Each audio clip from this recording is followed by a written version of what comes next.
Buenos días, mis hermanos. El Señor les siga bendiciendo a todos. Les ayude, que la paz de Dios esté con cada uno de ustedes en este día. Día del Señor.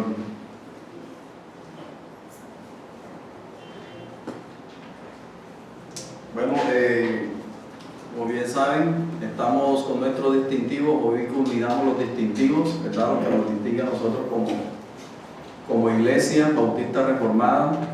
Hoy es la segunda parte del último distintivo que trata sobre la escatología nuestra, o amilenianista o amilenaristas, como quieran llamarlo o bien llamarles. Y en la anterior enseñanza estuvimos hablando un poco sobre cuándo empezó el reino. O sea, la escatología debemos mirarla entendiendo desde cuándo Cristo reina, así nosotros entendemos nuestra escatología. Entonces, bueno, antes de iniciar vamos a orar, vamos a darle gracias al Señor y que el Señor nos ayude en esta mañana. Amén. Padre y buen Dios, Señor, Tú eres bueno. Adoramos a Tu misericordia, Señor, a Tu amor, a Tu poder, Padre, Tus atributos, Señor amado, porque eres Tú, Padre, son Tu esencia, Dios. En el nombre de Jesús, Señor, así como cantábamos, Señor, en los himnos, Padre, toda la majestad es Tuya, toda la gloria es Tuya, Padre. Creemos en Ti como nuestro Redentor, como nuestro escudo, Señor, como nuestro Salvador, Señor. Y que al final, Padre, estaremos contigo en Tu presencia, adorándote, Señor, por la eternidad, Padre amado. Tú serás nuestro Dios y nosotros seremos Tu pueblo, Señor amado. En esta mañana, Señor, Te pedimos que nos dirijas, que nos ayudes, Señor amado, que sea Tu presencia hermosa, Padre, guardándonos y ayudándonos a comprender este tema, Señor, del cual han salido muchas interpretaciones y muchas posiciones, Señor, a nivel de la historia. En el nombre de Jesús, Señor, Te pedimos, Señor, que nos guíes, Padre amado, en esta mañana que celebramos Tu día, Día del Señor. En el nombre de Jesús, amén y amén. Bueno, antes de hacer la introducción, quiero decir que, o más bien en nuestra introducción, en la clase anterior estuvimos hablando primero de un principio hermenéutico, que nosotros interpretamos nuestra escatología a través de un método que se conoce como el método histórico redentor. O sea, en un buen sentido, nosotros interpretamos la escatología de una forma historicista. Vemos que la escatología se ha desarrollado a través de todos los tiempos y que la escatología no la vemos en un sentido futurista. Ya voy a explicar mejor esta parte. Entonces, en nuestra clase anterior, para resumir la clase, hablamos sobre ese principio, ese método de interpretación, y lo vamos a resumir en 3 puntos. Primero, para la interpretación de las Escrituras, interpretamos primero lo claro antes que lo difícil. O sea, si yo veo un texto que es difícil en su interpretación, yo primero debo irme a lo claro, a lo que la Biblia puede hablarnos respecto al tema como tal. Entonces, lo claro antes que lo difícil quiere decir que los pasajes difíciles se entienden a la luz de los pasajes claros. Entonces, otro aspecto, o el segundo punto en cuanto a la interpretación, es que los pasajes literales antes que los figurativos. O sea, lo figurativo se entiende a la luz de lo literal. Si yo encuentro un pasaje figurativo, debo buscar en las Escrituras o mirar a través de toda la Biblia, hacer una analogía de la fe o una teología bíblica y buscar los pasajes literales que se refieran al tema y de qué forma ellos se refieren al tema. Y el tercer punto de nuestra interpretación, desarrollándola en el sentido de la interpretación de las profecías, se debe entender los principios generales de la doctrina antes que lo detallado. O sea, qué es lo que dice la Biblia a nivel general en cuanto al tema de doctrina que estoy estudiando, y después que yo tenga claro lo general, puedo ir a lo detallado. O sea, antes de ver los detalles de la profecía, es necesario comprender la estructura general de la escatología y de las Escrituras. Entonces, para entender la escatología se ha determinado que hay tres aspectos que ayudan a la escatología, o para entenderla como tal, o tres principios en cuanto, primero, el sistema bíblico que se conoce como las dos edades, o siglo presente, siglo venidero, y que estos están, otro aspecto que también se entiende para mirar la interpretación escatológica es la línea divisoria entre el juicio, o sea, cuándo se va a dar el juicio, en qué etapa, en qué momento será el juicio, y también la venida del reino. Entonces, en cuanto a lo último, a la venida del reino, estuvimos hablando en nuestra clase anterior que dependiendo cómo nosotros concibamos el reino o en qué etapa de la historia coloquemos el reino, así va a ser nuestra interpretación de la escatología. Y hablábamos en nuestra clase anterior, o nuestra enseñanza anterior, que nosotros ya estamos en el reino de Cristo y que ya Cristo está reinando desde su primera venida. Y hablábamos de algunos pasajes como Lucas capítulo 17, versículo 20 al 21, donde le preguntaban, o preguntado por los fariseos, dice el texto, ¿cuándo había de venir el reino de Dios? El Señor le respondió y dijo, el reino de Dios no vendrá con advertencia, ni dirán, helo aquí o helo allí, porque he aquí el reino de Dios está entre vosotros. Eso dijo el Señor Jesús en Lucas capítulo 17, ya el reino de Dios está. Juan el Bautista lo primero que predicó fue Mateo capítulo 3 versículo 2, arrepentíos porque el reino de los cielos se ha acercado. El mismo Señor Jesús, después de haber sido bautizado, también anunció y predicó Marcos capítulo 1 versículo 15 diciendo, el reino de Dios se ha acercado. Y desde hoy, ¿saben el pasaje que sigue? Desde hoy verán ángeles subiendo y descendiendo de los cielos. Ahora, ¿cómo se refleja este reinado en los creyentes, en las personas? Porque hablamos de que el Señor está reinando en los creyentes, en sus corazones. Y hablábamos de que ese reino se refleja en las nuevas criaturas, a los que Dios les ha dado el privilegio por su gracia de nacer de nuevo. Juan capítulo 3, versículo 3 nos dice, respondió Jesús y le dijo, de cierto te digo, que el que no naciere de nuevo no puede ver el reino de Dios. O sea, el que nace de nuevo ya está en el reino de Dios. Entonces, si nosotros tenemos una interpretación del reino en un sentido futurista, o sea, que el reino de Dios no ha venido, entonces nosotros colocaremos el reino de Dios en un periodo de 1000 años literales. Pero si nosotros creemos que el reino de Dios ya está y que Jesucristo está reinando, entonces nosotros decimos, y por eso es nuestra posición amilenialista o amilenialista, de que ya estamos en el milenio de Cristo, porque Cristo está reinando en los corazones y en las vidas de los creyentes. Cristo es el Rey, por lo tanto Él reina. Así que es necesario que esto lo tengamos bien claro, y por eso lo explicamos en nuestra clase anterior, para determinar que la Biblia establece que el reino de Dios ya está en la tierra, en los corazones de los creyentes. Quiero que vayan conmigo y lean Apocalipsis capítulo 20.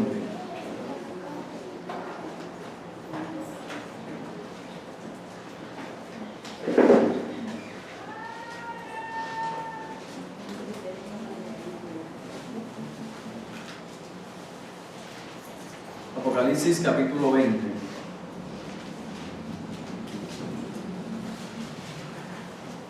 Del 1 al 10. Vi a un ángel que descendía del cielo con la llave del abismo y una gran cadena en la mano, y prendió al dragón, la serpiente antigua, que es el diablo y Satanás, y lo ató por 1000 años, y lo arrojó al abismo, y lo encerró, y puso su sello sobre él, para que no engañase más a las naciones antes que fuesen cumplidos 1000 años. Y después de esto debe ser desatado por un poco de tiempo. Y vi tronos, y se sentaron sobre ellos, los que recibieron facultad de juzgar, y vi las almas de los decapitados por causa del testimonio de Jesús y por la palabra de Dios, los que no habían adorado a la bestia ni a su imagen, y que no recibieron la marca en sus frentes ni en sus manos, y vivieron y reinaron con Cristo 1000 años. Pero los otros muertos no volvieron a vivir hasta que se cumplieron 1000 años. Esta es la primera resurrección. Bienaventurado y santo el que tiene parte en la primera resurrección. La segunda muerte no tiene potestad sobre estos, sino que serán sacerdotes de Dios y de Cristo, y reinarán con él 1000 años. Cuando los 1000 años se cumplan, Satanás será suelto de su prisión y saldrá a engañar a las naciones que están en los 4 ángulos de la tierra, Gog y Magog, a fin de reunirlos para la batalla, el número de los cuales es como la arena del mar, y subieron sobre la anchura de la tierra y rodearon el campamento de los santos y la ciudad amada. Y de Dios descendió fuego del cielo y los consumió. Y el diablo que los engañaba fue lanzado al lago de fuego y azufre, donde estaban la bestia y el falso profeta, y serán atormentados día y noche por los siglos de los siglos. Amén. Este es el capítulo de las Escrituras que ha traído tanta controversia, los 1000 años. Si los 1000 años, es la pregunta, si los 1000 años son literales o los 1000 años se debe entender en un sentido figurativo, o sea, no un periodo determinado de 1000 años literales. Nuestra posición es que los 1000 años no son un periodo de tiempo literal, o sea, 1000 años contando día por día y año tras año hasta completar 1000 años. Nuestra posición es que esto es simbólico, es figurativo, y que es un periodo de tiempo determinado que ya vamos a ver desde la primera venida del Señor Jesucristo hasta la segunda venida del Señor Jesucristo. O sea, el Señor Jesucristo vino aquí y en este tiempo comenzó ese periodo de 1000 años, Cristo reinando en los corazones de los creyentes, como ya vimos en nuestra clase anterior, y ese periodo de 1000 años se va a acabar en la segunda venida del Señor Jesucristo. Entonces hablamos de que es un periodo indeterminado, pero quiero que vean varias posiciones al respecto sobre este aspecto. Hay una posición que es el premilenialismo dispensacionalista. El premilenialismo dispensacionalista es lo que más común hoy se conoce, o es de donde nosotros muchos hemos venido, lo que hemos visto, que miran el periodo que dice Apocalipsis 20 desde un punto de vista literal, o sea, un periodo de años literal donde el Señor va a reinar con la iglesia, y en este periodo, hasta que se cumplan los 1000 años, entonces va a ocurrir lo siguiente que leímos en el libro de Apocalipsis. Entonces ellos miran que Satanás va a ser atado en ese periodo de 1000 años porque Cristo va a reinar, y para que pueda reinar Satanás debe ser atado. También afirman que la historia bíblica o la historia de la humanidad está dividida en diferentes dispensaciones o administraciones. O sea, una administración entre Dios y Adán, Dios y Abraham, Dios y Noé, Dios y David, Dios y Israel, y Dios y la iglesia. Esto es importante para entender este punto de vista, porque las dispensaciones o administraciones, ellos miran este aspecto como que Dios tiene un propósito. Estamos en la dispensación de la iglesia, pero después se va a acabar ese periodo de administración que tiene la iglesia y Dios va a volver nuevamente con Israel y va a llegar a un plan. O sea, Dios en el futuro tiene un plan para Israel, y esa va a ser la dispensación nuevamente con la administración del pueblo de Israel. Otro aspecto que miran ellos es que Cristo, después de su primera venida, Cristo tiene dos venidas, o sea, una que se conoce como el pretribulacionismo. O sea, antes de la tribulación Cristo va a venir. Imagínense que la tribulación va a empezar en este periodo, en este último periodo Cristo va a venir. Entonces en esta etapa, partiendo de su venida, en esta etapa, antes de su venida final, aquí en esta línea, Cristo va a venir y va a haber un rapto secreto, donde Cristo va a sacar a la iglesia y solamente se va a quedar el pueblo de Israel, para que el pueblo de Israel sufra la gran tribulación y ellos sean los que pasen ese proceso de tribulación, donde los que van a ser salvos ya no serán salvos por la obra de Cristo, sino que van a ser salvos por su muerte o por su propia actividad o sus propias obras. Quien quiera ser muerto debe ser decapitado. Esta es la forma como los premilenianistas dispensacionalistas interpretan el milenio de Cristo. Entonces, después de ese periodo del rapto va a venir Cristo nuevamente. Cristo va a venir y Cristo va a colocar un periodo de 1000 años literales, y en ese periodo de 1000 años literales entonces Satanás va a buscar para atacar, sacar un personal que no sabemos de dónde lo va a sacar. Si ya ha venido la tribulación y Cristo está reinando en un periodo de 1000 años, Satanás va a venir con las personas de Gog y Magog y va a atacar a Israel y a la iglesia, con Cristo siendo gobernado, y entonces el Señor va a destruir a Satanás, y luego entonces viene la venida de Cristo, que ellos la catalogan como el juicio final. Y como les dije anteriormente, hacen una separación entre Israel y la iglesia. Esta es la posición que nosotros conocemos como que está el uno sentado, están dos acostados, el uno será tomado, el otro será dejado en el campo, dos durmiendo, y así sucesivamente. Como una propaganda que se dio mucho, dejados atrás, están manejando, y entonces cuando ve el avión y el avión se estrella, porque el piloto era cristiano y el Señor en el rapto se lo llevó, y todos los que estaban ahí fallecen. Entonces esta es la posición del premilenianismo dispensacional. La otra posición, son 4, la otra posición es la premilenianista o historicista o premilenianismo del pacto. Esta es una posición que es muy diferente a la posición anterior. ¿Por qué? Porque esta posición premilenianista histórica o del pacto, ellos no, objetan a lo que el premilenianismo dispensacionalista dice. Quiero que me sigan y no se me confundan. Hay dos premilenianismos, uno dispensacionalista, que fue el que mencioné anteriormente, que es lo que comúnmente nosotros conocemos, que hay un rapto secreto y que hay una división entre Israel y la iglesia. Del que estoy hablando ahora es el premilenianismo pero historicista. Ellos interpretan Apocalipsis 20 como, primero, que Cristo viene antes del milenio, o sea, antes de que se cumpla Cristo en su primera venida, el milenio, pónganle que esté en esta parte, antes de que se cumpla el milenio, Cristo va a venir y va a gobernar por 1000 años, y después de esto viene el juicio. Pero ¿cuál es la diferencia entre el premilenianismo dispensacionalista y el historicista? En que el premilenianismo historicista o del pacto no ven una diferencia entre Israel y la iglesia. Ellos consideran que Israel y la iglesia son un solo pueblo, y que a ese solo pueblo Cristo va a venir antes del milenio y va a gobernar con ellos 1000 años.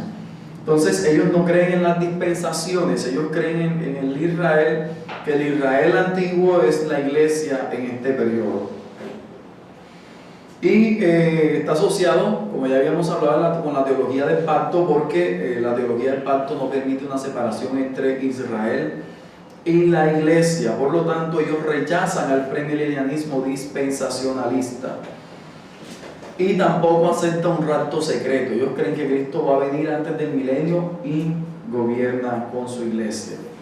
Otra posición es el postmilenianismo, que es el tercer punto, la tercera posición que interpreta Apocalipsis 20.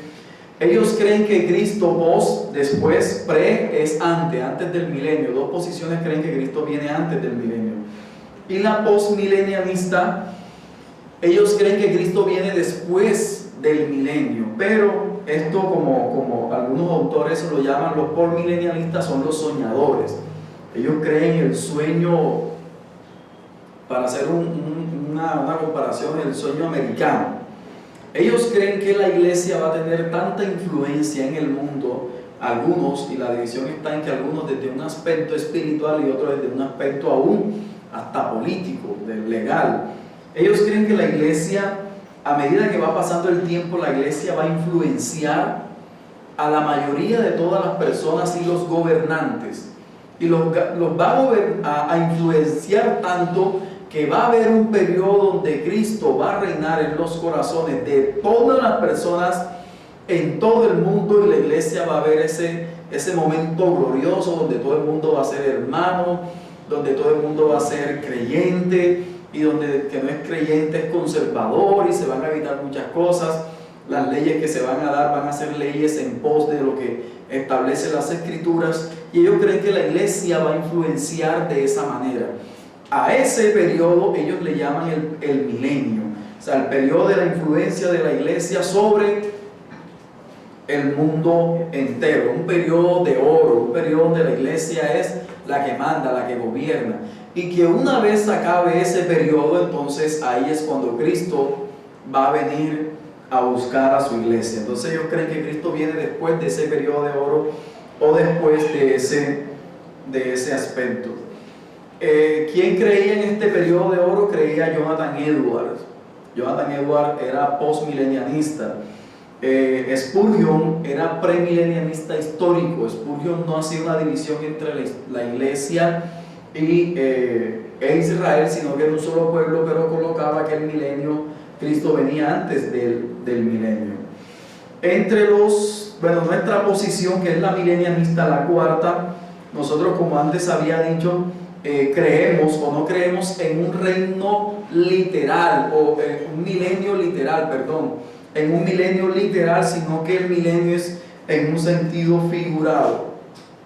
Cristo gobierna en los corazones de su pueblo desde la venida. Ya se estableció y se predicó el reino de Dios. Y creemos que este periodo es un reino en un sentido espiritual, pero también creemos que el reino de Dios va a venir físicamente cuando Cristo venga en su segunda venida. Y es físico, ¿por qué? Porque el Señor está físicamente en el reino de los cielos. También está Enoc, también está Elías en el reino de los cielos. Así que ese reino físico, o el que se le prometió a Abraham, que Abraham, saben que el Señor le prometió la heredad, como hablamos en nuestra enseñanza anterior, y Abraham no tuvo ni siquiera 2 metros de esa tierra prometida, y las Escrituras dicen: esta tierra te la daré a ti.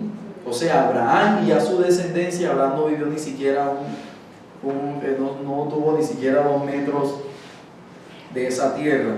Y Hebreos interpreta esa parte de Abraham como que Abraham estaba esperando una ciudad, cuyo arquitecto es Dios, y el Señor le iba a entregar esa heredad. O sea, Abraham murió creyendo en esa promesa. Así que esa promesa es el cielo nuevo y la tierra nueva, la Jerusalén que va a descender, donde Abraham va a recibir su tierra, junto con todos los que por la fe hemos creído también en nuestro Señor Jesucristo. Así que esa tierra física va a venir y va a estar con nuestros cuerpos de una forma diferente, en el sentido glorificados. También nuestros cuerpos físicos van a estar en esa tierra. El amilenianismo es una de las posiciones más populares a nivel de la historia. Estamos hablando de que desde que la época de San Agustín y todo el periodo medioevo hasta la Reforma, la mayoría eran amilenianistas. Estamos hablando de que Agustín, Lutero y Juan Calvino tenían esta posición amilenianista. Ellos creían que ya estábamos en el reino milenial. Los dispensacionalistas son los más populares hoy en día. Hoy es lo que nosotros vemos por todos lados: el dispensacionalismo, el rapto secreto, y ponte pilas, el Señor viene en un rato. Cuando vean, los papás le dicen a los hijos: cuando vean, ustedes van a quedarse aquí, van a buscar el desayuno y no nos van a encontrar, porque ya el Señor nos ha llevado para motivar a los hijos a que se arrepientan. El postmilenianismo fue en un periodo más o menos en el 1600 al 1700 se desarrolló este aspecto. Bueno, me he tomado este tiempo. Hoy quiero ser osado. Vamos a ver si el tiempo me da. Quiero hablar sobre algunos aspectos. Lo primero que quiero que veamos es sobre las 2 venidas en el Antiguo Testamento y por qué nosotros creemos en nuestra posición amilenial. O sea, en el Antiguo Testamento, para hacer un resumen sobre la venida de Cristo, ellos miraban que la venida de Cristo iba a ser como un juicio. O sea, la venida de Cristo iba a ser, cuando nosotros leemos Joel capítulo 2, Sofonías capítulo 3 y algunos textos de las Escrituras, vemos el día terrible, el día anunciado, el día de la ira, el día en que el Señor viene y va a destruir todas las cosas. Y no veían o no vieron o no entendieron por lo menos lo que implicaba la venida del Señor. Entonces voy a leer para ir adelantando. Después, gracias al Señor, estamos grabando las clases, pueden leerla en su casa con mayor detenimiento o ver el video para adelantar. Sofonías capítulo 3, versículo del 1 capítulo 1, perdón, versículo del 1 al 3 nos dice: destruiré por completo todas las cosas sobre la faz de la tierra, dice Jehová. Destruiré los hombres y las bestias, destruiré las aves del cielo y los peces del mar, y cortaré a los impíos y raeré a los hombres de sobre la faz de la tierra, dice Jehová. Entonces fíjense que habla de una destrucción de los hombres, de la tierra, de las bestias, y que el Señor va a destruir todo. El Señor es el que va a venir con su látigo, con su espada o con fuego y destruye todas las cosas. El 14, ahí mismo en el capítulo 1, versículo 14 al 18 dice: cercano está el día grande de Jehová, cercano y muy próximo, y amarga la voz del día de Jehová. Gritará allí el valiente, día de ira aquel día, día de angustia y de aprieto, día de alboroto y de asolamiento, día de tinieblas y de oscuridad, día de nublado y de entenebrecimiento, día de trompeta y de algazara sobre las ciudades fortificadas y sobre las torres. Y atribularé a los hombres y andarán como ciegos porque pecaron contra Jehová, y la sangre de ellos será derramada como polvo y su carne como estiércol, ni su plata ni su oro podrá librarlos en el día de la ira de Jehová, pues toda la tierra será consumida en el fuego, en su celo, porque ciertamente destrucción apresurada hará de los habitantes de la tierra. Entonces fíjense, si nosotros leemos este texto, vemos que todo es ira, el día del Señor es ira, va a destruir a los valientes, a los fortificados y a todos los demás. Isaías capítulo 13 también nos habla en ese sentido sobre cómo va a ser la venida del Señor. Isaías capítulo 13, versículos 9 al 11 nos dice: he aquí el día de Jehová viene, terrible y de indignación y ardor de ira, para convertir la tierra en soledad y raer de ella sus pecados, por la cual las estrellas de los cielos y sus luceros no darán su luz, y el sol se oscurecerá al nacer, y la luna no dará su resplandor, y castigaré al mundo por su maldad, y los impíos por su iniquidad, y haré que cese la arrogancia de los soberbios, y abatiré la altivez de los fuertes. Desde este aspecto podemos encontrar muchos textos bíblicos en el Antiguo Testamento que hablaban sobre la venida del Señor como el día de la ira, el día terrible, el día del Señor que vendrá con fuego y acabará con los malvados, los castigará. Pero otro aspecto que nos habla el Antiguo Testamento es que la venida del Señor también iba a ser como un día de misericordia. Ya voy a explicar más adelante este aspecto.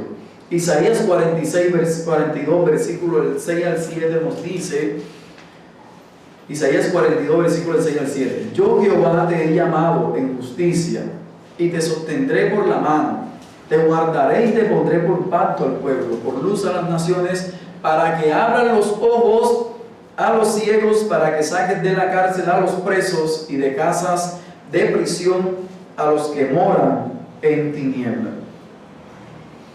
Entonces, como vemos, en el Antiguo Testamento se hablaba del día del Señor en dos aspectos: el día de la ira y un día de misericordia. Pero los judíos entendían o miraban solamente el aspecto de el día de la ira, el día del Señor. Pero el Señor nos muestra, ahí mismo también en Sofonías podemos ver el capítulo 3, versículo 8, que el día de la ira también iba a tener, o el día del Señor iba a tener dos aspectos: uno, la misericordia, y el otro, la ira. En Sofonías capítulo 3, versículo 8 nos dice: por tanto, esperadme. Esa palabra esperadme, dice Jehová, hasta el día en que me levante para juzgaros, porque mi determinación es reunir las naciones juntar a los reinos para derramar sobre ellos mi enojo. Todo el ardor de mi ira por el fuego de mi celo será consumida toda la tierra. Pero antes dice, esperadme.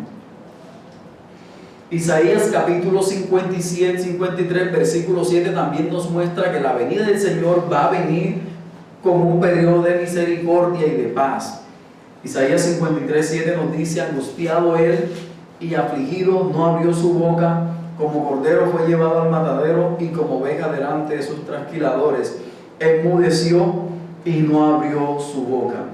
Entonces, al tener esto en cuenta nos ayuda a mirar dos aspectos. O sea, en el Antiguo Testamento, ya nosotros teniendo el contexto de lo que ha pasado, ya nosotros podemos ver que el Antiguo Testamento nos hablaba de dos venidas. O sea, una primera venida donde el Señor iba a venir en paz, en misericordia, como un cordero, pero nos habla de una segunda venida donde el Señor va a venir con ira, con fuego, y donde va a acabar con los malvados. Entonces el Mesías va a traer paz en su primera venida, pero en su segunda venida va a traer juicio a todas las naciones de la tierra. Entonces una iba a traer gozo y la otra va a traer desgracia. Entonces hablamos de que se habla de la venida del Señor en dos fases. Es un solo evento, la venida del Señor, pero dividido en dos fases: su primera venida de gozo y su segunda venida de desgracia. Entonces es un solo evento en esa parte. Ahora vamos a entender algo. Juan el Bautista, cuando inició su ministerio, Juan el Bautista comenzó a decir que arrepentidos porque el reino de los cielos se ha acercado, y Juan comenzó a hablar sobre el fuego que iba a venir sobre la tierra, que iba a destruir a los malvados. Juan bautiza al Señor Jesús y es el Mesías que vino. Pero cuando Juan bautiza al Señor Jesús, es el Mesías que viene. Juan va a la cárcel. Y cuando Juan está encarcelado, Juan duda. Y Juan va y manda a dos discípulos de él y les dice, Lucas capítulo 7, versículos 22 y 23, vamos a leer. Lucas capítulo 7, versículos 22 y 23.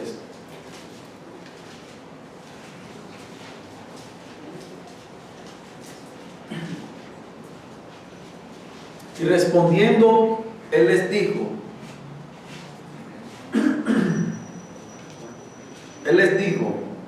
id y contad a Juan, Juan va, manda a los discípulos y les pregunta, ¿verdad? Que le pregunten al Señor si Él es el Mesías o ha de venir otro. Ahora sí. Entonces dice, y respondiendo él, Señor, les dijo, id y contad a Juan lo que habéis visto y oído. Los ciegos reciben la vista, los cojos andan, los leprosos quedan limpios y los sordos oyen. Los muertos son resucitados y a los pobres se les es anunciado el Evangelio. Bienaventurado es el que no se escandaliza, no encuentre tropiezo en mí. Esto es interesante porque el Señor Jesús, esto que le acaba de responder al Señor Jesús, tiene su base en Isaías. Isaías capítulo 61, versículo 2. Isaías capítulo 61 y versículo 2 nos dice, el Espíritu de Dios está sobre mí, hablando de la profecía del Señor Jesús, porque me ha ungido el Señor para traer buenas nuevas a los afligidos. Me ha enviado para verdad a los quebrantados de corazón, para proclamar libertad a los cautivos y liberación a los prisioneros, para proclamar el año favorable del Señor. Entonces fíjense, el Señor Jesús le responde a los dos discípulos de Juan diciendo, díganle a Juan lo que ustedes han visto. Los ojos reciben la vista, los ojos andan, los presos, los leprosos quedan limpios, los sordos oyen y los muertos son resucitados. Eso es lo que dice Isaías, que el Señor había ungido al Señor Jesucristo, Dios había ungido al Señor Jesucristo para hacer todas estas cosas. Pero es interesante que el Señor se queda ahí y no le dice lo que sigue diciendo el versículo 2 de Isaías, que dice, y el día de venganza de nuestro Dios. O sea, hay una elipsis. El Señor no le dice, hay un silencio. El Señor no le dice a Juan el Bautista que en ese tiempo, cuando Él vino en su primera venida, era el día de venganza, sino que esa primera venida que el Señor, en la cual el Señor había venido, era el tiempo para liberar a los leprosos, a los oprimidos, resucitar a los muertos, a los enfermos, sanarles. Pero que esa primera venida no era la época de la venganza o la época de la ira. Por eso Juan, imagínense a Juan teniendo todas las profecías que nosotros hemos leído anteriormente sobre el día de la ira. El Señor va a destruir a las naciones, va a acabar con los valientes, va a acabar a todo el mundo. Y cuando Juan ve que viene el Señor y aquí el Cordero de Dios que quita el pecado del mundo, he aquí arrepentido, porque Él vendrá y traerá fuego y traerá espada y lo demás. Y cuando Juan ve a uno que cualquiera le puede dar una trompada, cualquiera le puede pegar. Ve a uno que comienza a hablar de paz, que comienza a hablar de liberación, que comienza a hablar de amor, que comienza a decirle al pueblo arrepiéntanse. Y además de eso, Juan estando en la cárcel, imagínense ese evento, y Juan teniendo todas las profecías del Antiguo Testamento del día de la ira. Por eso Juan en la cárcel, cuando el Antiguo Testamento dice que el Señor va a destruir a todos los malvados y ve que un malvado lo coloca a él preso, entonces Juan se pregunta, ¿será que es este o es otro? Y manda a sus discípulos para que pregunten al Señor si hay que esperar a otro.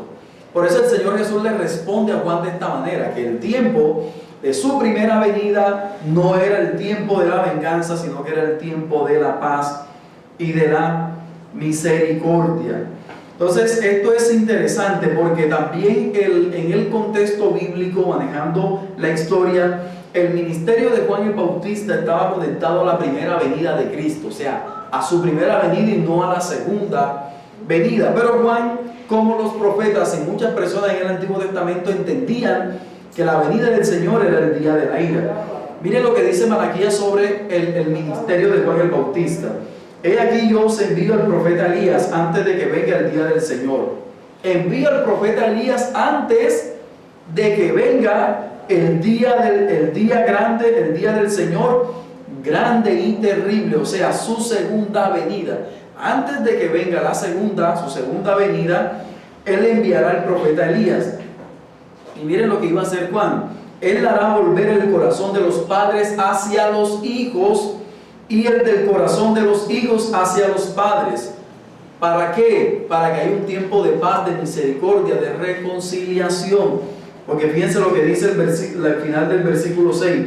No sea que venga yo y hiera la tierra con maldición. O sea, de que acabe a todo el mundo. Por eso enviaría al profeta Elías, que ya sabemos que la interpretación del Señor Jesús dice que este es aquel Elías que había de venir. Ese es el ministerio de Juan el Bautista. Entonces Juan el Bautista pensaba que el día del Señor iba a ser un día de ira, donde el Señor iba a acabar con todo el mundo, el juicio de los malvados, y nadie iba a poder resistir el día del juicio. Y que el Señor, en el reino que iba a establecer, era un reino donde iba a gobernar a todos los demás y a todas las personas y a todo el mundo. Es interesante también porque ahí mismo en Lucas, el versículo que sigue en el capítulo 7, o sea, el versículo 28, nos dice algo el Señor Jesús, y esto impacta mucho. El Señor Jesús dice en el versículo 28, cuando prosigue hablando de Juan el Bautista: os digo que entre los nacidos de mujer no hay mayor profeta que Juan el Bautista. Entre los nacidos de mujer no hay mayor profeta que Juan el Bautista. Es el último profeta del Antiguo Testamento, pero el más pequeño en el reino de los cielos es mayor que él.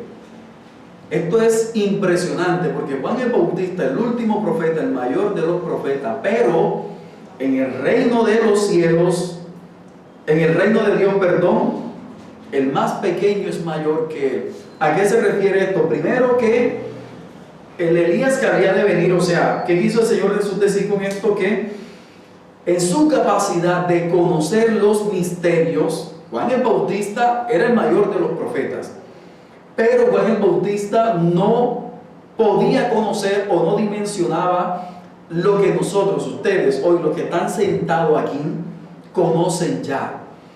El más pequeño, o sea, entre nosotros los que estamos sentados, somos mayores en conocimiento de lo que Juan pudo conocer. O sea, nosotros tenemos el conocimiento de lo que en el Antiguo Testamento muchas personas desearon y de seguro trasnocharon y averiguaron sobre la venida del Señor. Y lo conocemos ¿por qué? Porque tenemos el privilegio de vivir en este tiempo, sabiendo que el Señor Jesús hizo su primera venida y que va a ser, que vino con misericordia como un cordero, pero que en su segunda venida el Señor Jesús va a venir a acabar con todos los malignos. Juan el Bautista no pudo comprender eso. Por eso el Señor dice: os digo que entre los nacidos de mujeres no hay mayor profeta que Juan el Bautista, pero el más pequeño en el reino de Dios es mayor que él, en un sentido de conocimiento de lo que el Señor, de la venida del Señor. Bueno, me está tomando el tiempo. Ahora voy a hacer la comparación a mí como Satanás. Tengo que andar rápido porque me queda poco tiempo.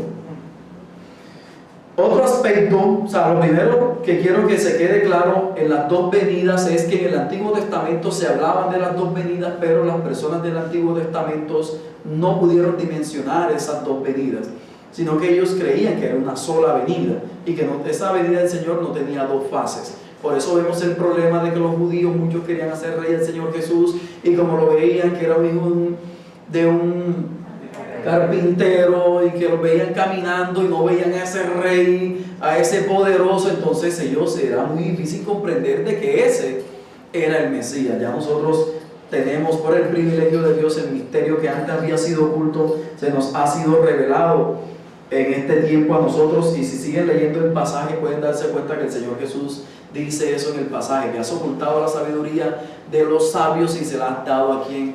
A los suyos, a tus hijos, a nosotros en este caso. Entonces, ese como primer aspecto para tener en cuenta.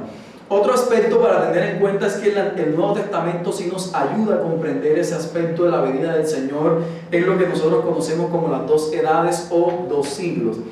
Siglo presente, siglo venidero. Entonces, en el siglo presente nosotros creemos que hubo una interrupción del siglo. ¿Cuál es el siglo presente? El siglo presente empieza desde Adán y Eva, la caída de Adán y Eva, y todo este periodo en el que nosotros vamos. O sea, Adán y Eva comenzó este siglo presente o siglo malo, y en el transcurso de la historia vamos en ese siglo. Pero en ese siglo hubo una interrupción. Imagínense aquí, miren mi dedo, si pueden ver mi dedo. Bueno, no colocamos el tablero para explicar mejor esta parte. Este es el siglo presente que empezó desde Adán y Eva, pero hubo una interrupción en ese siglo del siglo venidero. O sea, el siglo venidero se vino y se metió en el siglo presente. Es lo que se conoce como el traslape. Entonces, no que se conecta, sino que traslapa. La venida del Señor Jesucristo entró en el siglo presente y traslapó, o sea, entró de esta manera. Y cuando vino el Señor Jesucristo, empezó el siglo venidero. Por eso nosotros creemos en un aspecto historicista, que ya nosotros estamos en la gloria del Padre, estamos en el reino del Señor, aunque físicamente no lo estemos. Sabemos que estamos espiritualmente en el reino de Dios y que Dios nos ha trasladado del reino de las tinieblas al reino de su Hijo y que somos nuevas criaturas. Las cosas viejas pasaron y aquí todas son hechas nuevas. Entonces, los creyentes están viviendo en los dos siglos en estos momentos. Estamos disfrutando de las bendiciones del siglo venidero, pero sufrimos las persecuciones de este siglo presente. Estamos en los dos siglos los creyentes. Entonces hablamos que en el siglo presente hubo una inauguración del siglo venidero y que con la segunda venida del Señor Jesucristo va a ser consumado el siglo presente. Gálatas capítulo 1 versículo 4 nos dice: el cual se dio a sí mismo por nuestros pecados para librarnos del presente siglo malo, conforme a la voluntad de nuestro Dios y Padre. Entonces Gálatas nos habla de un siglo presente malo y que el Señor nos ha liberado de ese siglo malo.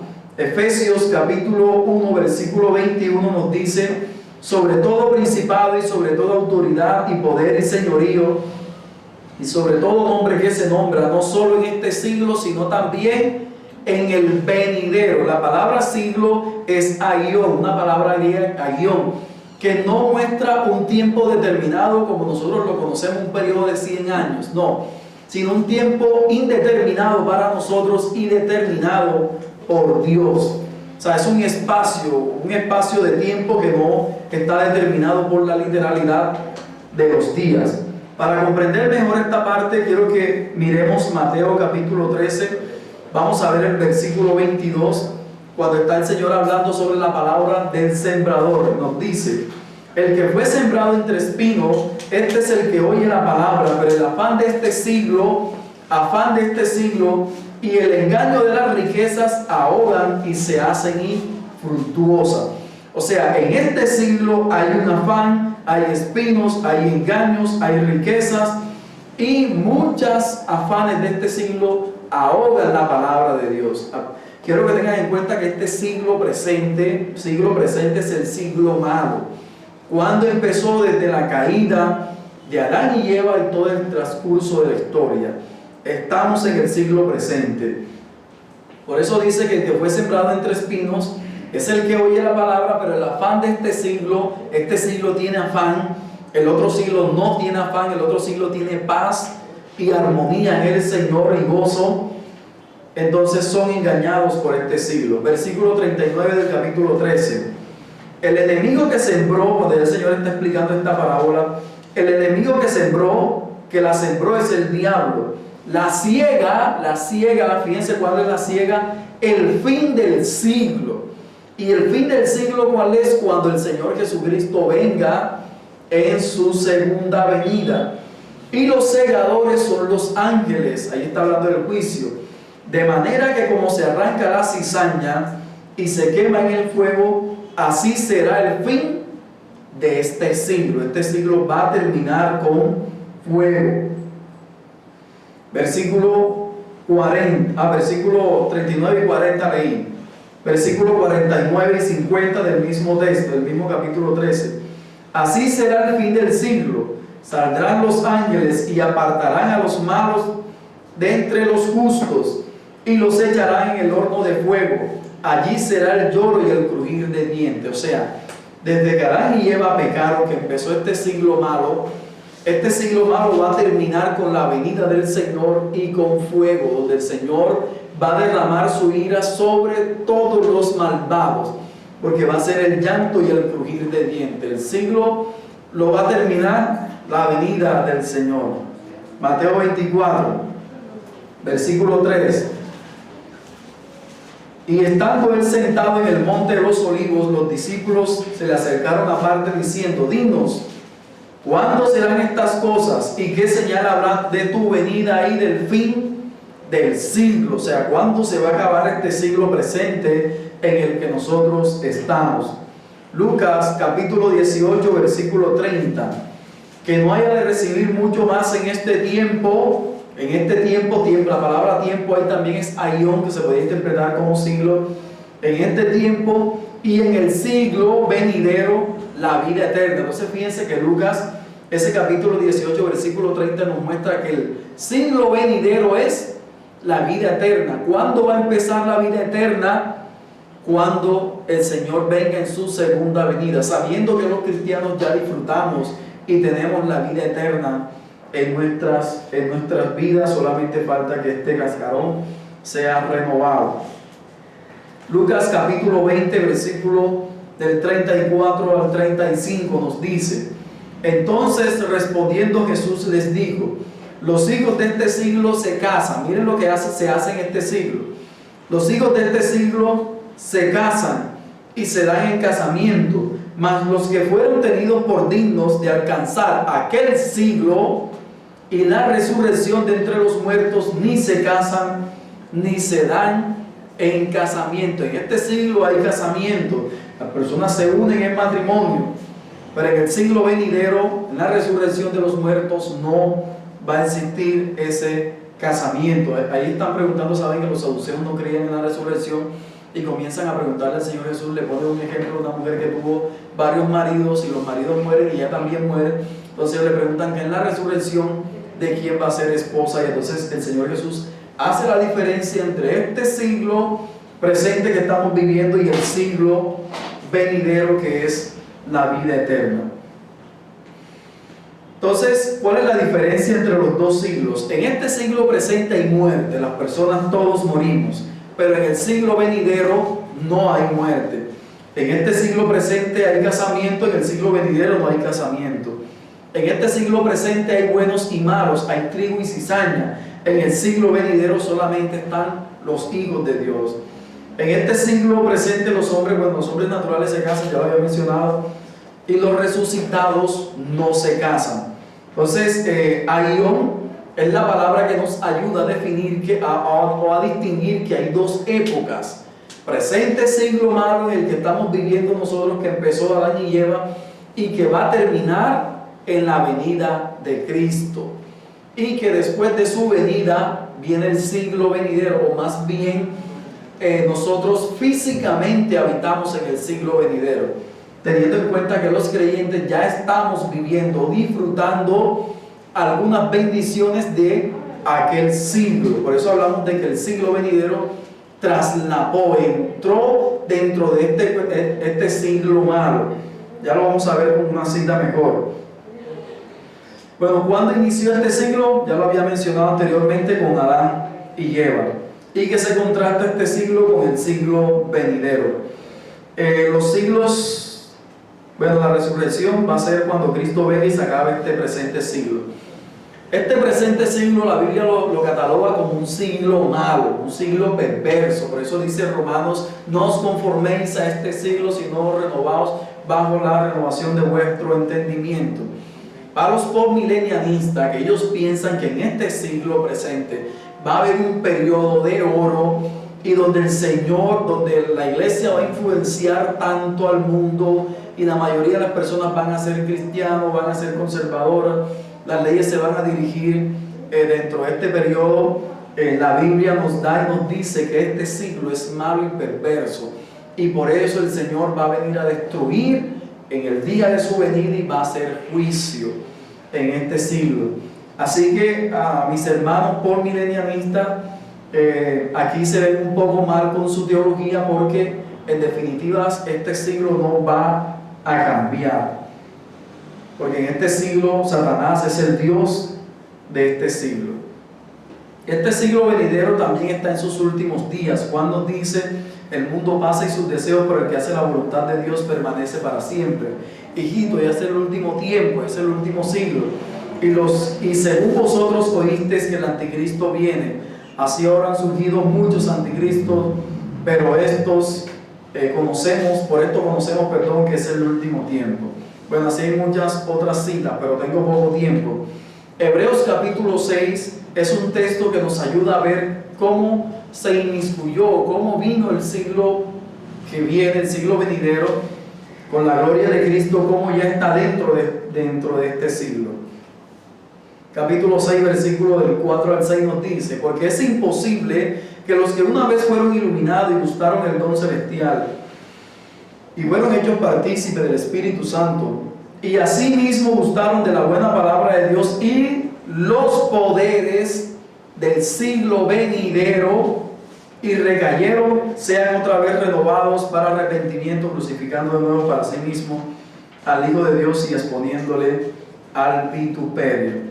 Entonces creemos que Cristo, aunque en este siglo esté Satanás, todavía como Dios de este siglo, Cristo está reinando sobre los suyos, y que Satanás ha sido atado para que no engañe a los suyos. Porque a Cristo se le dio el señorío sobre todo principado, autoridad, y sobre todo nombre que se nombra no solo en este siglo, sino también en el venidero. Nos dice Efesios capítulo 1, versículo 21. Cristo es Señor y dueño en este siglo y en el venidero también. Bueno, para adelantar un poco, vamos a ver, ya se me acabó el tiempo, ¿verdad? Sí. Bueno, quería hablarles un poco sobre el milenio. Regálenme 5 minuticos, listo, 5 minutos. Puedes seguir el siguiente domingo, no te preocupes. No, porque ya tenemos la programación. Vamos a apartar un tiempo de verdad vamos a ver si apartamos un trimestre Ahí consultaremos ahí con los hermanos para ver si de pronto ya tenemos este primer trimestre y el segundo con temas. Vamos a ver si el tercer semestre sacamos un tema solamente para escatología y explicamos todos estos temas con más detalle, porque hay muchos temas que hacen falta ya, pero todavía no, y así sucesivamente, el cielo nuevo, la tierra nueva, el estado intermedio y todo lo demás. Voy a hacer una breve interpretación de el milenio, de Apocalipsis 20. La primera parte de Apocalipsis 20, el capítulo 20, versículo del 1 al 3, que nos dice que vi al ángel que descendía del cielo con las llaves del abismo y una gran cadena en la mano, y prendió al gran dragón, la serpiente antigua, que es el diablo y Satanás, y lo ató por 1000 años y lo arrojó al abismo y lo encerró y puso su sello sobre él para que no engañase más a las naciones hasta que fuese cumplido 1000 años, y después de esto debe ser desatado en poco tiempo. Los premilenianistas, post-dispensacionalistas, ellos creen que esto es en un tiempo futuro. O sea, ellos miran que esto va a suceder en un tiempo futuro donde Satanás va a ser atado. Hay otra posición que es la preterista. La preterista, que es pasado, ellos dicen que ya esto ocurrió. ¿Cuándo? En el año 70, cuando la destrucción de Jerusalén. Entonces ahí Satanás fue atado, y desde esa parte para acá ya la iglesia es la que gobierna. Están esas dos posiciones. Nosotros creemos que este periodo se ha desarrollado a través de la historia y que Satanás sí está atado. ¿Está atado cuándo? Desde que el Señor Jesús vino en la tierra. Acuérdense que tenemos que interpretar lo detallado, o sea, el detalle a la luz de lo general. ¿Qué nos dice la Biblia respecto de este aspecto de si el diablo está atado o no? ¿Qué nos dice la Biblia también de el encierro de Satanás y cómo fue que Satanás fue atado? Entonces, este periodo, si lo interpretamos de una forma literal, tendríamos que preguntarnos cuál sería esa cadena literal que puede atar a un ser espiritual, un ser que no tiene cuerpo, como dijo el Señor Jesús: tócame. Los espíritus no tienen carne ni hueso. ¿Cuál sería esa cadena espiritual? Yo sé que la mente se da para mucho y seguro se piensa en una cadena que el Señor puede hacer para atar al diablo. ¿Y cuál sería ese abismo en el cual Satanás no va a caer y no va a poder salir de ese abismo? Entonces creemos que esta interpretación es simbólica, ¿ya? Y que como símbolo, que es la forma como nosotros la interpretamos, entonces miramos la atadura de Satanás de una forma literal, en el sentido de que el Señor vino y ató en definitivas al diablo. ¿Cómo lo ató? Vamos a Mateo capítulo 12, versículo 28 al 29. Mateo capítulo 12, versículo 28 al 29. Pero si yo por el Espíritu de Dios echo fuera a los demonios, ciertamente ha llegado a vosotros el reino de Dios.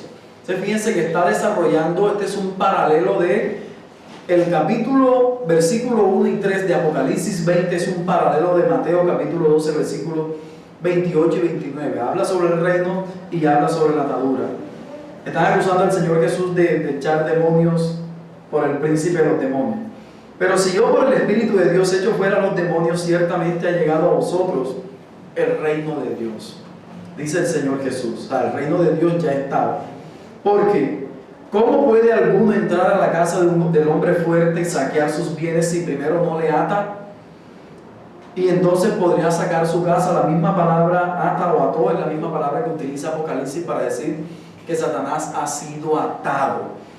El Señor Jesús en su venida, que es lo que está explicando el versículo, el Señor Jesús ata al diablo. O sea, el Señor Jesús vence al diablo. O sea, el reino de Dios trajo esa destrucción del reino de Satanás. Como dice Colosenses, que nos ha trasladado del reino de las tinieblas al reino de su Hijo. Aquí el hombre fuerte, que es Satanás, ha sido atado. ¿Y está asociado con qué? Con la venida del reino de Dios. Ese como primer aspecto. Lucas capítulo 10, versículos 17 y 19 nos dice: volvieron los 70 con gozo diciendo: Señor, aún los demonios se nos sujetan en tu nombre. Y él les dijo: yo veía a Satanás caer del cielo como un rayo. He aquí os doy potestad de ver serpientes y escorpiones sobre toda fuerza del enemigo, y nada os dañará. Tampoco sabemos que está en un sentido simbólico la caída del diablo, pero lo que el contexto nos muestra, estos tres versículos, es que el Señor tiene poder sobre el diablo y aún a los suyos le da poder sobre el enemigo. Que en relación con Mateo, Satanás está atado. Juan capítulo 12, versículos 31 y 32 nos dice: ahora es el juicio de este mundo, ahora el príncipe de este mundo será echado fuera, y yo, si fuere levantado de la tierra, a todos atraeré a mí.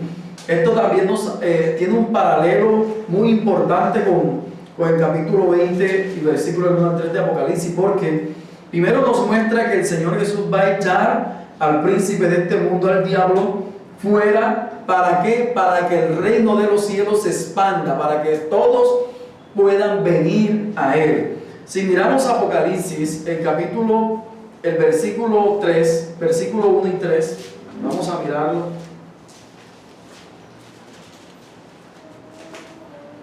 Nos vamos a dar cuenta que esa atadura dice: vi un ángel que descendía del cielo con la llave del abismo y una gran cadena en la mano, y prendió al dragón, la serpiente antigua, que es el diablo y Satanás, y lo ató por 1000 años, y lo arrojó del abismo y lo encerró, y puso su sello sobre él para que no engañase más a las naciones. La atadura a la que se refiere Apocalipsis contra el diablo es para que no engañe a las naciones. Y el Señor Jesús está diciendo aquí en Juan que lo primero que hace es echar fuera al príncipe de este mundo. En Mateo lo ata. ¿Para qué? Para atraer a todos a sí mismo, para que no puedan ser engañados. Desde este punto de vista se mira la atadura. Las epístolas también nos dicen respecto a la atadura. Nos dice Colosenses capítulo 2, versículo 15: y despojando a los principados y a las potestades, los exhibió públicamente, triunfando sobre ellos en la cruz. Entonces, por eso nosotros no interpretamos esa atadura de Satanás en un sentido futurista. Hebreos capítulo 2 es uno de los versículos que nos explica mejor esto. Hebreos capítulo 2, versículos 14 y 15 nos dice: así que, por cuanto los hijos participaron de carne y sangre, él también participó de lo mismo, para destruir por medio de la muerte al que tenía el imperio de la muerte, esto es, el diablo, y librar a todos los que por el temor de la muerte estaban durante toda la vida sujetos a servidumbres. Primera de Juan capítulo 3, versículo 8 también nos dice: el que practica el pecado es del diablo, porque el diablo peca desde el principio. Para esto apareció el Hijo de Dios, para deshacer las obras del diablo. Por eso creemos nosotros que Satanás ha sido atado, ha sido destruido en un sentido, ya lo explicaríamos en otra clase del ya, pero todavía no. En un sentido, Satanás ha sido atado, ¿para qué? Para que no engañe a los creyentes, para que no engañe a la iglesia del Señor Jesucristo. Apocalipsis, ya con esto vamos a terminar. Apocalipsis capítulo 12, versículo del 5 al 10 nos dice: y ella dio a luz a un hijo varón que regirá con vara de hierro a todas las naciones, y su hijo fue arrebatado para Dios y para su trono. Y la mujer huyó al desierto, donde tiene un lugar preparado por Dios para que allí la sustente por 1200 días. Después hubo una gran batalla en el cielo. Miguel y sus ángeles luchaban contra el dragón, y luchaba el dragón y sus ángeles para que no prevalecieran, ni se halló ya lugar para ellos en el cielo. Y fue lanzado el gran dragón, la serpiente antigua, que se llama Diablo y Satanás, el cual engaña al mundo entero. Fue arrojado a la tierra, y a sus ángeles fueron arrojados con él. Entonces oí una voz en el cielo que decía: ahora ha venido la salvación, el poder, el reino de nuestro Dios y la autoridad de su Cristo, porque ha sido lanzado fuera el acusador de nuestros hermanos, el que nos acusaba delante de nuestro Dios día y noche. Cristo ha destruido al diablo, o ha atado al diablo para que no influya en los creyentes. Voy a hacer la conclusión hablando de un panorama general de Apocalipsis. Ya termino, 2 minutitos. Del capítulo 20. La primera parte, versículo del 1 al 3 y del 7 al 9, que habla de que Satanás va a ser atado, pero después va a ser desatado por un poco de tiempo, es lo mismo, es un periodo en el que está inmiscuido. Los versículos del 4 al 6 nos muestran que el Señor está Juan en el cielo y ve a los ángeles, a las almas que están decapitadas delante del Señor. Están los muertos allí y están los que van a recibir, los que recibieron la primera resurrección. ¿Cómo interpretamos el texto? El texto lo interpretamos que la primera parte, Satanás fue atado con la venida del Señor Jesucristo, pero que después de un poco tiempo Satanás va a ser desatado. ¿Y va a ser desatado cuando? Al final del milenio, hasta. La palabra hasta no quiere decir hasta que termine el milenio, sino que en el periodo del milenio. Entonces, Satanás va a ser desatado. Esa desatadura de Satanás, algunos autores dicen, yo soy más historicista en este aspecto, creo que la atadura de Satanás ha sido en toda la historia. O sea, Satanás fue desatado en Pablo, cuando Pablo fue decapitado, cuando Pedro fue muerto, cuando los apóstoles fueron perseguidos, y a través de la historia Satanás ha sido desatado para la mayoría de los creyentes, los hermanos que hoy están sufriendo en Afganistán y en algunas partes del mundo. Otros autores lo interpretan que hay un periodo, va a haber un periodo de gran tribulación. O sea que al final, en un tiempo antes de la venida del Señor, y dice Pablo en 2 a los tesalonicenses, vendrá el hijo de perdición, el que se va a manifestar. Y en ese periodo de tribulación es lo que se conoce como el desatamiento de Satanás. Satanás va a ser desatado y va a haber una persecución a la iglesia de una magnitud mundial, la cual nunca ha habido por medio del anticristo. Entonces, en esa persecución mundial, la iglesia efectivamente va a sufrir, va a pasar por muchas penumbras y muchas atrocidades, y dice que en ese periodo de tribulación es cuando va a venir la manifestación o el día del Señor. Esto nos da dos aspectos importantes. ¿Por qué? Porque algunos creyentes hoy, autores reconocidos, ellos creen que la venida del Señor va a venir con la tribulación. O sea, en estos momentos nosotros a nivel mundial no estamos sufriendo una tribulación.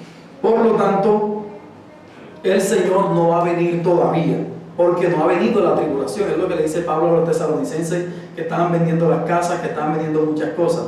Antes de que venga la tribulación, antes de que venga el Señor, va a haber un periodo de tribulación, la cual nunca se ha visto. Algunos creyentes piensan de esta manera en la desatadura de Satanás. Y en cuanto al reino de Dios, lo que está en el cielo y la primera resurrección es el estado intermedio. O sea, la primera resurrección está que las personas que muestra Apocalipsis capítulo 4, versículo del 4 al 6, capítulo 20, versículo del 4 al 6, es que en esa resurrección los que están ahí son las personas que están en estos momentos, que ya han muerto y que han resucitado y que están delante de la presencia del Señor. Ahí no habla de personas físicas como tal, sino los decapitados, o sea, aquellos que no han recibido sus cuerpos. Los que mueren en Cristo Jesús en estos momentos pasan directamente al reino de los cielos. Esta es la interpretación que nosotros le damos a este periodo. Bueno, quise de pronto darles alguna línea. Más adelante, el Señor permita, vamos a ver este aspecto con más detalle en nuestra interpretación. Lo que quiero que se queden con esto o en esta clase milenial es que el reino de Dios ya está en la tierra. Ya está Cristo gobernando sobre los suyos y que no va a haber un periodo literal de 1000 años. Por eso somos amileniales en este aspecto. Bueno, mis hermanos, con esto terminamos y le damos gracias al Señor. Amén. ¿Alguna pregunta?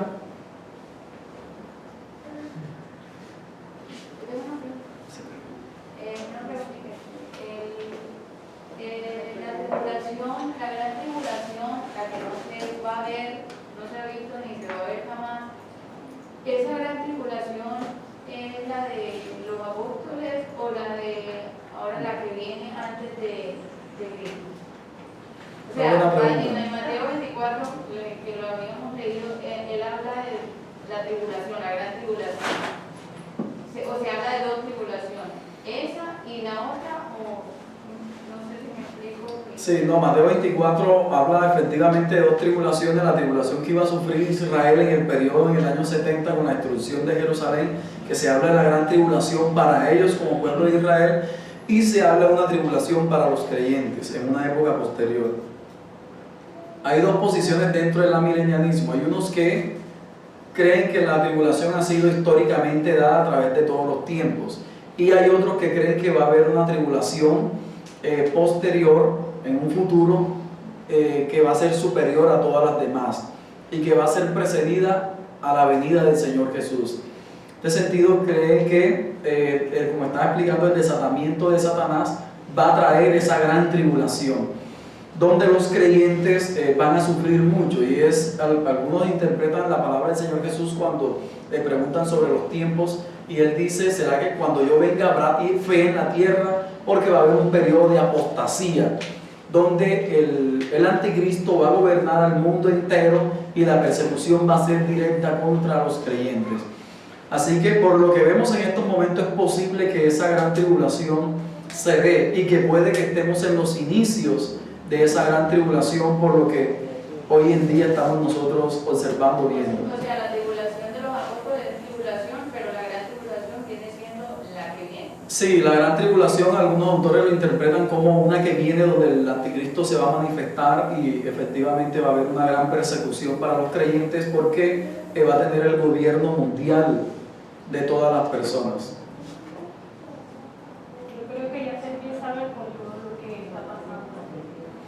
Algunos interpretan que estamos en el inicio de esa gran tribulación, y de que posiblemente, por todo lo que se está hablando y se está denotando a nivel mundial o políticamente, es posible de que estemos ya buscando para entrar en ese periodo.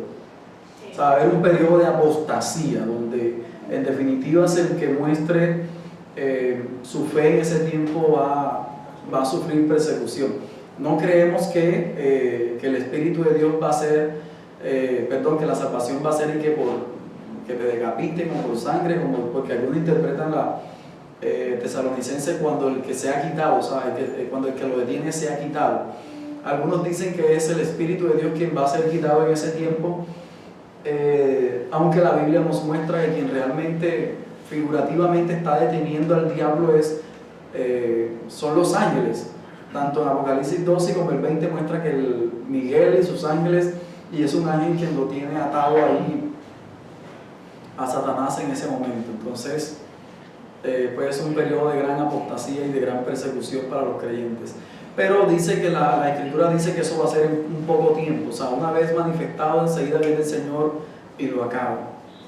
No tanto por lo del COVID, sino por muchas protestas que han habido en el país, en la quema de iglesias, o sea, más que todo por eso. Puede ser posible. Algunos están manifestando ese aspecto de que podíamos entrar en un periodo de gran tribulación. Lo que sí es que la iglesia va a sufrir ese periodo de gran tribulación. Nosotros no creemos que la iglesia va a ser raptada en un rapto secreto y solamente va a quedar Israel. Si se dice que Jesucristo reina, ¿por qué Corintios dice Dios de este siglo? En primera de Juan. Sí, hay muchos. Que el mundo está bajo el poder del maligno. Hay muchos temas que podríamos nosotros tocar, pero efectivamente no nos da el tiempo. Pero bueno, para explicar de pronto esa parte, hay algo que se conoce como el ya, pero todavía no. ¿Qué quiere decir? De que Cristo está reinando, ya eso lo hemos explicado, sobre los creyentes, sobre los suyos. La cita que citó Jonathan en el capítulo 4, hay un paralelismo antitético en esa cita, cual dice que el Dios de este siglo está gobernando sobre ellos, pero si miramos el versículo 6, nos dice que la luz de Cristo resplandeció sobre los suyos para que les alumbrase, o sea, la luz de Cristo. Entonces, Satanás anda como león rugiente, también dice Pedro, y algunas otras citas, buscando a quien devorar. El mundo está bajo el maligno todavía, pero nosotros creemos que aunque el mundo y Satanás gobierna sobre aquellos, como lo dice Apocalipsis, o sea, Satanás no está reinando y gobernando sobre nosotros. Por eso nosotros sufrimos las persecuciones de este mundo. Él no tiene ningún poder sobre el creyente. O sea, Satanás para con el creyente, él ha sido atado. Él ha sido atado. Y no puede en ese caso engañar a los creyentes. Ya los creyentes podemos identificar las obras del diablo por la obra del Espíritu Santo de Dios. Pero el mundo efectivamente está bajo el maligno. Y que en un futuro próximo, algunos autores interpretan que Satanás va a ser desatado en el sentido de que aún los mismos creyentes podían ser engañados por la obra del diablo, que va a ser lo que se conoce como la apostasía. Eso no quiere decir que perderán los creyentes apostatarán o que van a perder su salvación. Pero sí, efectivamente, él anda como león rugiente buscando a quien devorar, pero para con nosotros él está atado. Por eso cuando nosotros le echamos la culpa al diablo de muchas cosas, tenemos que ver bien lo que estamos haciendo. Porque las personas, cuando el Señor Jesucristo venga en su ira, no va a decirle, diablo que estás en él, vete al infierno. No, te va a echar al infierno, a ti, por estar actuando de esa manera y de esa forma. Cuando dice, donde tenemos lucha contra carne y sangre. Contra huestes espirituales de maldad en las regiones celestes. Efectivamente, así es. Bueno, mis hermanos, vamos a terminar porque si no nos quedamos todo el día y nuestro hermano Miguel no nos va a predicar el sermón. Vamos a orar. Padre, en el nombre de Jesús te damos gracias por tu amor y por tu misericordia, Señor. Padre, sabemos, Dios, que por el simbolismo que traen estas profecías, Dios amados, quedan muchas dudas, Señor, muchos aspectos, Señor, sobre lo cual hablar, sobre lo cual decidir, Señor. Te pedimos que nos ayudes, Señor, a sacar un espacio, Señor, un trimestre para tocar estos temas, Señor, que es de mucha importancia y de mucha relevancia para nuestros tiempos, Señor, porque dependiendo, Señor, de lo que nosotros conozcamos de esto, así también viviremos nuestras vidas como creyentes, Dios amado. Ayúdanos, Señor, a saber que tú vendrás, Señor, aunque vengan tribulaciones, tú vendrás por nosotros, Padre, nos rescatarás y nos llevarás contigo, Dios amado. En nombre de Jesús, tú eres nuestro Rey y nuestro Señor. Amén y amén. Gloria al Señor.